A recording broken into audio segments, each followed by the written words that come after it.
We've had a lot of questions come in the Q&A box, and we are, some of them we've actually been answering, and there are a few that we would like to maybe open up since we have about 7 minutes left here. And so I'm going to bring those questions up that we would like to try to answer live that have been in the Q&A box. Okay, so one of the questions that came through, and I believe it was for you, Dr. Vozenin, and it was, what is the most likely cause of the flash effect? Would it be PO2?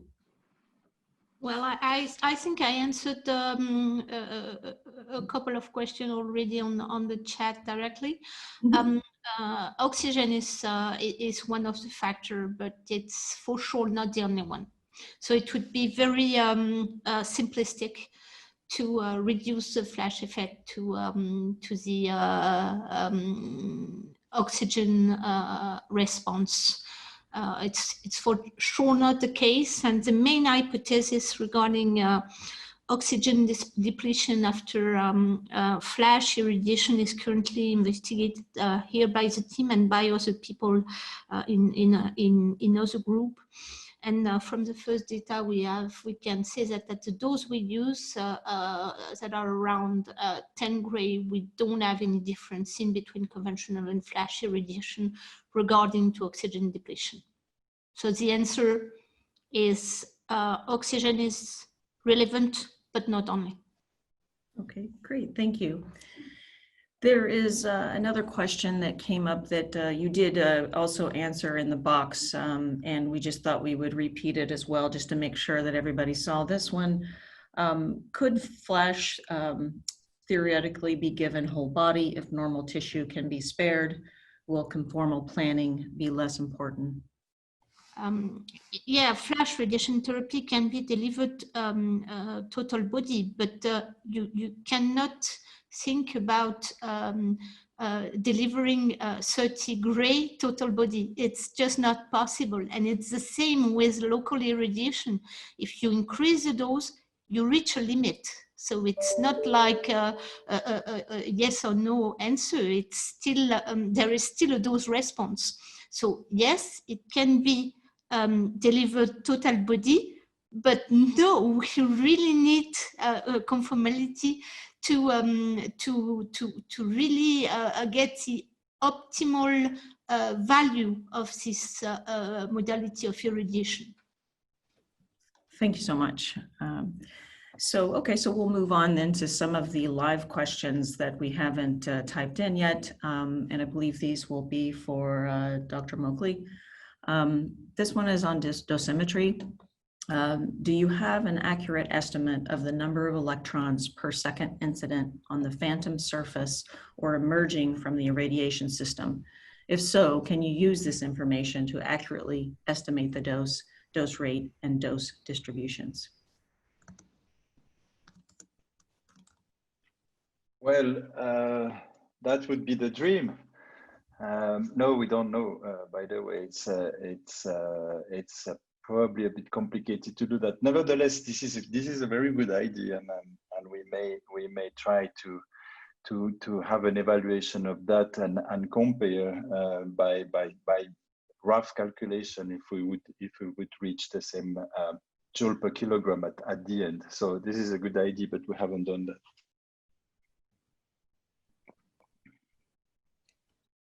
All right, thank you. All right, just looking through, there is another one for you, Dr. Moeckli, that we'll select. Could you please comment on the stability of the output and the dose per pulse when using the machine for a few hours? That is, when irradiating animals, for instance, within a half-day experiment. Yeah. Yeah, so this is some sort of average stability. So for a day, what we have done is in general we do a daily check in the morning and in the evening at the end of the measurement. So we haven't seen any difference, and we stay in the within the percentage I've shown for the long-term stability. So it's a bit higher than the short-term, yes, but it remains at a level of about 2 to less than 2%. Great, thank you. Okay, so moving on to a few questions so we can get some here for Professor Bourhis before our time ends.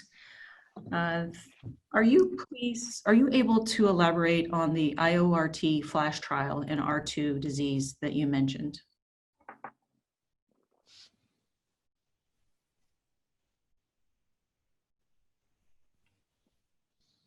John Bourhis, I think you're on mute. So if you're answering, you would need to unmute.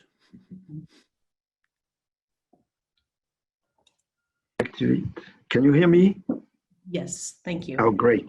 Thank you. Well, the RT trial has to be a phase 1 dose escalation trial because we don't know what will be the interaction between this new type of irradiation and the outcome after surgery. So I think, well, we know very well what IORT is doing, but now we need also to understand if there is any difference with this FLASH type of irradiation. So our plan is really to perform a phase 1 dose escalation trial.